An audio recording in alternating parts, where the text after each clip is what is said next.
Welcome to the Week 4 summary. As we can see on the screen, we're viewing the organization of DNA inside of a chromosome. DNA and chromosome structure was one of the main emphasis of Week 4.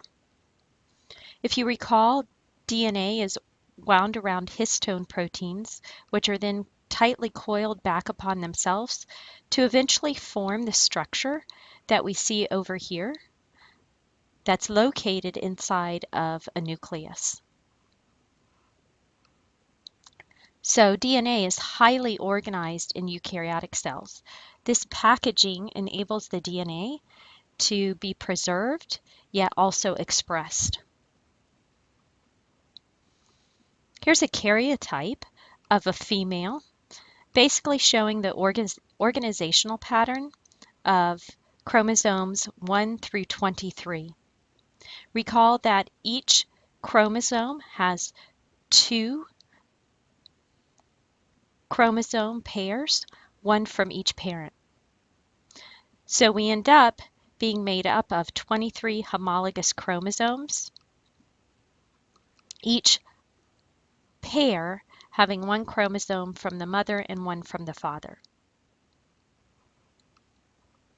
Also recall that to form an individual, we have gametes that join by fertilization, and depending upon which gamete joins with which gamete, you can end up with high variability of offspring.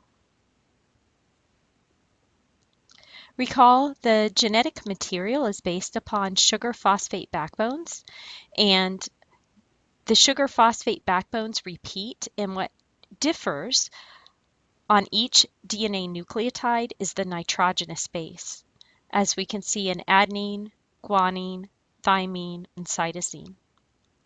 And recall these are complementary base paired when we form DNA. So here was an example of our double-stranded DNA with guanine complementary base paired to cytosine and adenine complementary base paired to thymine. Also recall DNA replication is a semi-conservative process where the newly formed DNA, which we can see as pink, partners with the old or parent strand DNA. So we're conserving half of the original in each new strand. Again, another view of our semi-conservative nature of DNA. Here is the original DNA, and then each new DNA double strand is half new and half old. Recall RNA is produced from DNA through the process called transcription. And RNA is single-stranded while DNA is double-stranded. Both have a sugar phosphate backbone and both have complementary nitrogenous bases. All bases are the same except thymine and uracil. Thymine is located in DNA, uracil takes its place in RNA. Recall the DNA is transcribed, and then the transcribed RNA leaves the nucleus, and there's 3 types of RNA: messenger, transfer, and ribosomal RNA, and they all come together to enable an amino acid language to be assembled from the nucleic acid DNA language. This was our codon table that we used in the assignment, where on the messenger RNA, every 3 nitrogenous bases formed a codon that coded for a specific amino acid, which we can see here lettered in green. So to summarize, from the DNA through transcription, we get an RNA.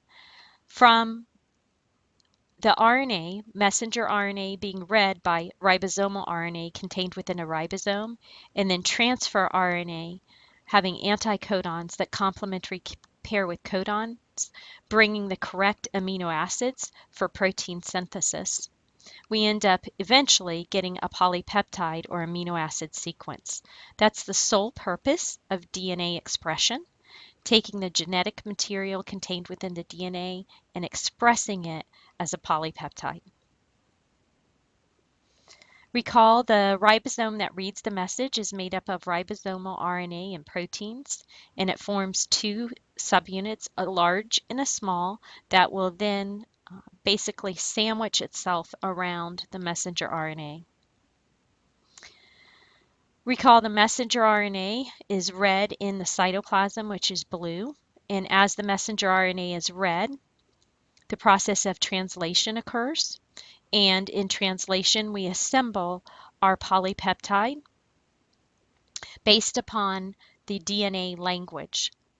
Recall that messenger RNA was originally formed from the DNA through the process of transcription, which took place in the nucleus. So our end result of transcription and translation is to form a polypeptide chain. That concludes our week 4 summary. I look forward to your participation in week 5.